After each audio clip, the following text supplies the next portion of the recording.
My justice project is about education for children. Education for street children. I got inspiration to make my project from my youth venture because their project was about education for domestic workers, and it's similar to my project, but mine is basically focused on street children.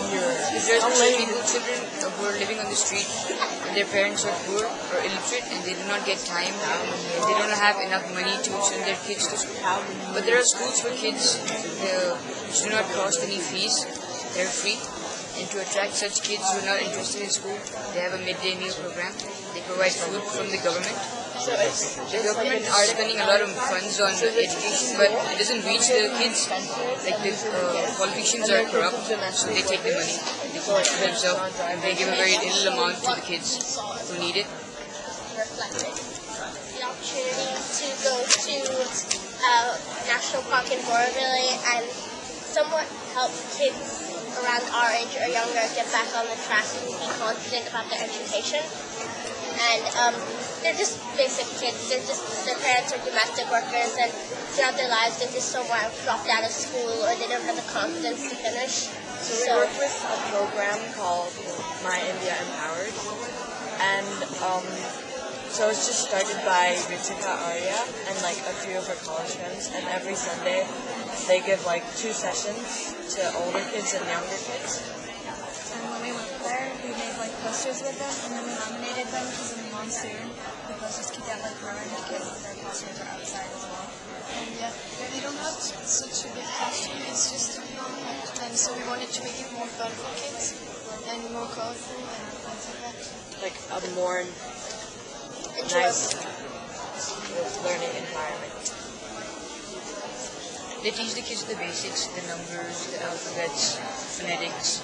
They do not have many learning aids, but they teach them in different ways, like visually, like showing them movies and stories and stuff. But the kids get interested in that, they learn more. And this is not really a school kind of school, it's more of a Sunday school, just to support their education or get them back on their education. What are the ages of the children? They range from 4 to 12.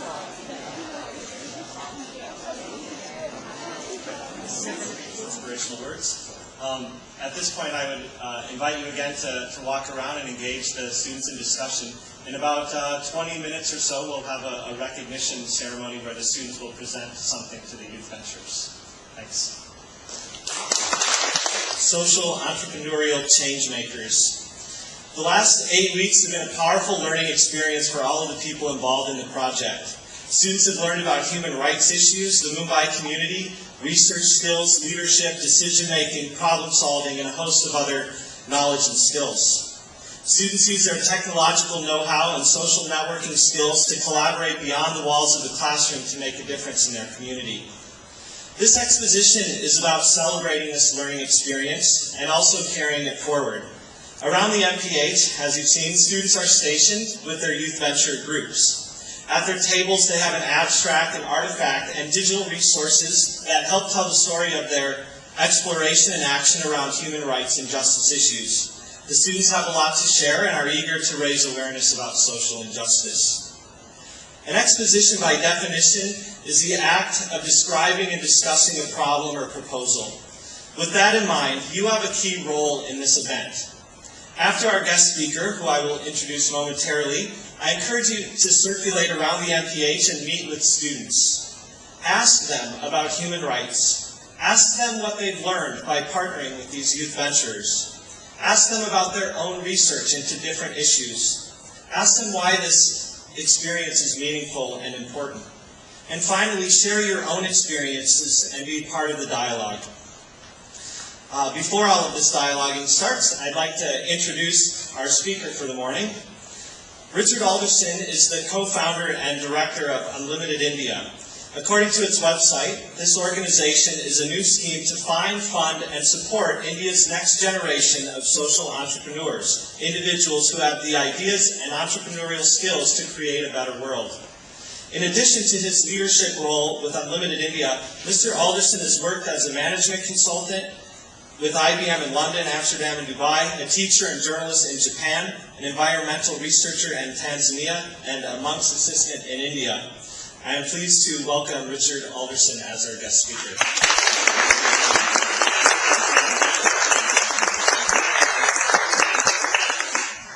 Thank you, everybody. It's really cool to be here this morning. Thank you, Solomon, for inviting me. Thank you, Alana. I had the great privilege to work with a number of people here in the audience. I'm going to forget some names, but in terms of some of the youth venturers, Rahul, Ashok, Sunit, in terms of some of the Ashoka staff, Vipin, and Ben, and Alana. So it's really a great privilege to be here. I just want to share 3 stories this morning with you, which I hope will resonate with all of you in this room, whether you're young or old. And they're really stories that I hope tie in with some of the themes that all of you are here because of. First of all, I'm going to start with my story, just so you know why on earth I'm here in India, what I'm doing, stood here, what I'm doing with Unlimited India, the organisation that Solomon mentioned. Once upon a time, I was in school. I was a little bit of a rebel at school, and I kind of survived school and university pretty much by the skin of my teeth. And then after that, I did some things. I didn't follow everybody else, all my friends, into conventional jobs that people did. I tried to do a few different things, and then I went off to Africa and Japan and India, as you heard from Solomon. But then I did get a conventional job, and I didn't really last that long in that job. It wasn't something that really fed my heart. And about 5 years ago, I started to meet these individuals that I now know as social entrepreneurs. These are people just like the people that all of you have been working with over the last few weeks in this project. They're all like Ashoki, the youth venturers have been working with. They're people who have chosen to make a stand about an issue that they care about and actually take action to do something about that issue. I'm really looking forward to hearing from you how that experience has been for you. But those people really inspired me, and so I shifted my career into working with social entrepreneurs, first of all in the UK, and then I had the opportunity to come to India and start an organisation here that really provided a launchpad, a platform for people like the youth ventures you've been working with, who are dedicating their lives to creating social change and giving them a platform from which they can launch organisations that create huge long-term impact in the world. So that's my story. I've had a long love affair with India. I've been coming here for the last 12 years, and I'm very privileged to do this work. I wanted to share 2 other stories that really have touched me and that really relate to the issues that we're here to talk about. The first is a story about a boy called Baba.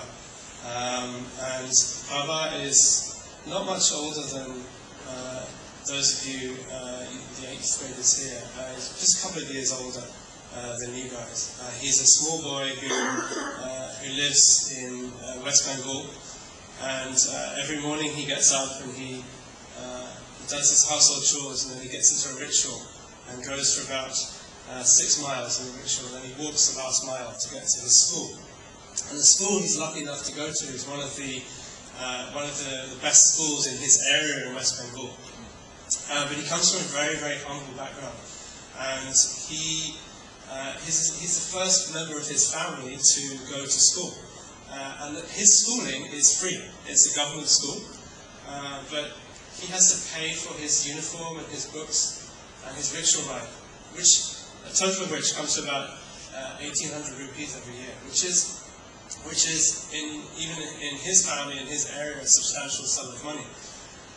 He's able to do it. A lot of his colleagues, a lot of his peer group in his village aren't able to do it. And so what he does at the end of every day, at the end of every school day, is he doesn't go off and play. He doesn't go off and do other things. He comes back to his village, travels back in the rickshaw, and at 4 o'clock he rings a bell in his house, and he gathers students. He gathers his peers from his village, and he gathers, in fact, 800 young children, and he